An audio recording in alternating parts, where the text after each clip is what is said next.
All right, hey class. Sorry for the delay. This video is going up a day late, but welcome to week 8. I was having some microphone trouble, but now that seems to be all sorted out, I hope. And so what I want to do today is I want to cover a little bit of the housekeeping stuff that we've got to get to, and then we'll move on to a discussion of what's coming up for this week and for the project and things like that. So first off, I know I got a lot of emails this weekend about asking for extensions because I know there was a lot of work due last week between the annotated bibliography, between the blog, working on your multimodal presentation, doing research. I know you have a lot up in the air right now. So what I'll do is, if you have everything into me by tomorrow, which is Wednesday night from last week. So if you have your annotated bibliography, that blog, and all that stuff, everything that was due for week 7, I'll give you until Wednesday night to get that in for full credit. Okay, so that way, if you are still struggling, or if you didn't turn something in because you didn't have time, here's an extra day for you guys to get on it and to do what you need to do. And the reason that I'm doing that is because that work of week 7 is so integral to your success for this project. And so I want you to make sure that you're doing the annotated bibliography and that you're doing the blog, because those things will really set you up well to do this draft of Project 3. And essentially, a lot of the things that you're doing in that work, in the annotated bibliography, in the blog, are things you can literally just kind of import sections of into this draft. That's why we do it. A lot of the summary stuff that you do in the annotated bibliography can then be used in your literature review. So make sure that you're doing those, and like I said, you have until Wednesday night, so tomorrow night, to get those in for full credit. Okay, so let me talk about what's coming up for this week then. We've got a couple things going on, but for the most part, our focus is going to be on two things. One of which is to kind of keep working the multimodal presentation. Again, this should be something that you don't really, you shouldn't be diverting a ton of attention away from literature review to do this. Instead, it should be kind of part of the process, right? And so, throw your research into a PowerPoint presentation, record yourself talking over, just describing some of the things that you found, and then post it for your group. And that's all we're really looking for. Again, this doesn't have to be like a polished, finished, research project. It's very much this is what I found so far, and this is where I think that it might go, or this is how I think it'll fit into the literature review. So it's okay not to have all or any answers at this point. It's totally okay to say, like, look, these are some things that I found are interesting. Here's what they're saying. Done. Okay. So make sure that you're staying on top of that. The other thing that you have due for this week is a draft of Project 3. Now, as I said a minute ago, the work that you're doing in the scaffolding projects, like the annotated bibliography, a lot of that can be imported into the literature review. Now, that's not to say that you can copy and paste your annotated bibliography in as is, but you can pull elements of it into the literature review. So you could pull elements of like the summary stuff, or if you do any of that synthesis work in that second paragraph for each source, you can pull that stuff in there as well. So so just kind of keep in mind that that's what's going on. Okay, so as for this week, your draft will be due on Friday.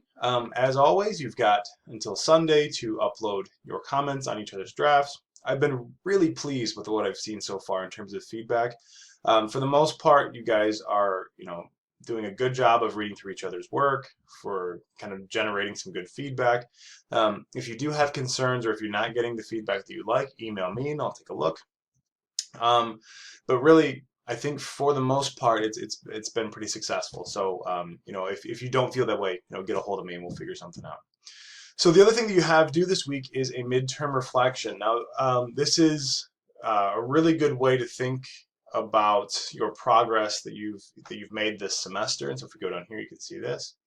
So all you'll be doing is composing a 500 to 1,000 word reflection in which you assess your performance in this class, providing evidence for success and describing goals and plans for continuing to work on areas of the class which you feel you need to give more attention.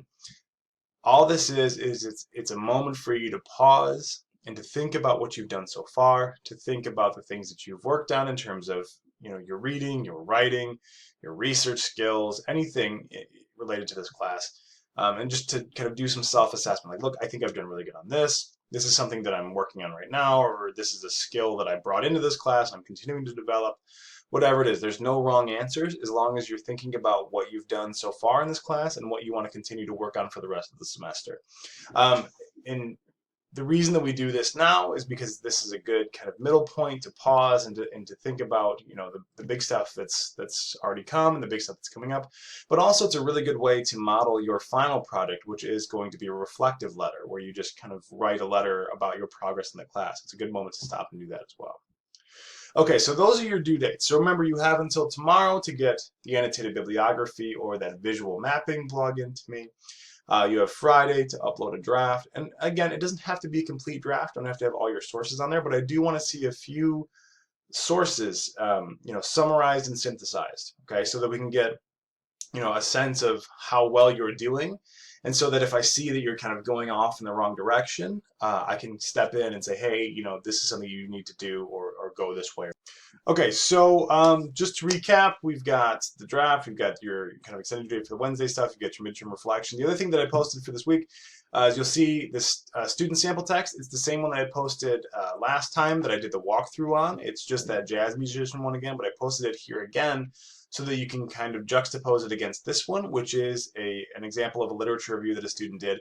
It is very good, but there are moments where the student is not doing everything they should be doing, and so it's one of those ways to show like how you can extend the things that you're doing to really meet the goals of the assignment. And so what you'll see when you're looking at this is the author is doing the right things in terms of breaking up the essay into different sections for related topics. They're doing a good job of introducing the main ideas of different sources, but what they're really not doing is that synthesis work. They're not really tying these things together by showing or discussing how each source is related to each other. And there's various ways that they're not doing that. Either they're not bringing in enough detail from one of the sources to really give us a sense of how these things overlap. And what I mean by that is you should really try to pull in at least one quote from each source to really illustrate that main point, or else they'll spend a really long time talking about one source and then in a sentence just say, oh, by the way, this source agrees. You know, and so I want to see a balance of your sources. I want to see that you are doing a good job of illuminating the main argument for each source, bringing in a quote to really help show that, and then spending some time discussing you know, how these sources relate, not just saying like, oh, by the way, this source agrees, but tell us how they relate. That's something that the jazz musician, this one does really well, because they'll say, you know, for example, Linda Dahl, you know, agrees when she says, et cetera, et cetera, et cetera. And that's a really good way to do it. So that, you know, I'm not just taking it on faith. I'm not just taking your word for it that these authors agree with each other. They're showing me specifically how they agree and where they agree. Okay.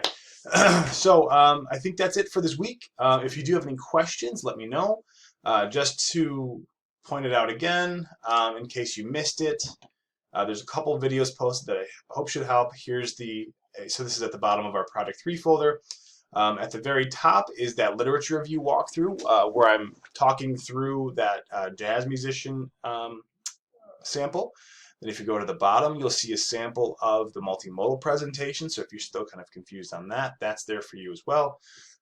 If there's anything else you guys need from me, again, I'm always here for Skype conversations or whatever it is you might need. So I look forward to hearing from you. See you guys.